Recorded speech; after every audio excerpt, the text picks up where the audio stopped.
Hi, in front of me is OPPO A2 and today I would like to show you how you can change font size.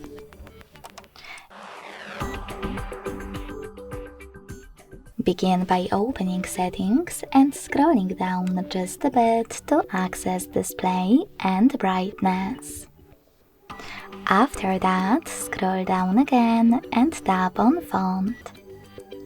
Lastly, operate this slider to adjust it, and when you finished, to save your changes, hit apply. So when I do that, as you can see, size of my text has changed.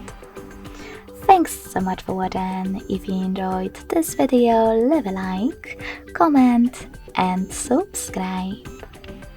Bye!